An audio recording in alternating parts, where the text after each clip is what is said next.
पवन सिंह का गाना नंबर 1 से हट गया। नमस्कार दोस्तों, मैं धनंजय कुमार। इसी के बारे में हम बातचीत करने वाले हैं इस वीडियो में, तो वीडियो को लास्ट तक देखते रहें। और जो लोग मेरे चैनल को भी तो सब्सक्राइब नहीं किए हैं वो लोग कर लें, क्योंकि हमारे चैनल पर भोजपुरी का हर खबर सबसे पहले आता है।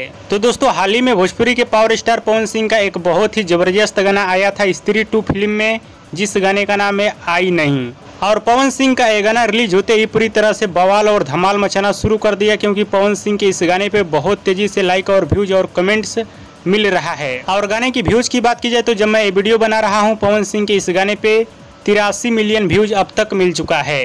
और पवन सिंह का ये गाना 26 दिन से ट्रेंडिंग फॉर म्यूजिक में नंबर 1 पे ट्रेंड कर रहा है। लेकिन पवन सिंह का ये गाना आज दूसरा नंबर पे आ जाएगा, क्योंकि यो यो हनी सिंह का एक नया गाना आया है। उस गाने पे बहुत तेजी से लाइक और व्यूज और कमेंट्स मिल रहा है। और हनी सिंह वाला गाना आज 1 नंबर पे आ जाएगा, और पवन सिंह का जो गाना है आई नहीं, ये गाना 2 नंबर पे हो जाएगा। बट कोई बात नहीं, जो पवन सिंह का गाना आया है आई नहीं, ये गाना 26 दिन से नंबर 1 पे ट्रेंड कर रहा है। हाँ तो दोस्तों, अभी का बड़ी खबर यही है कि भोजपुरी के पावर स्टार पवन सिंह का गाना आई नहीं, ये गाना बहुत दिनों से नंबर 1 पे ट्रेंड कर रहा था, लेकिन आज ये गाना 1 नंबर से हट के दूसरा नंबर पे आ जाएगा। तो चलिए कोई बात नहीं, जो पवन सिंह का ग्लोबल से गाना आ रहा है, अगर वो गाना आ जाएगा तो सभी गानों को ले डूबेगा। वीडियो पसंद आया तो ज़्यादा लाइक करें, कमेंट करें, शेयर करें, सब्सक्राइब करें। धन्यवाद दोस्तों।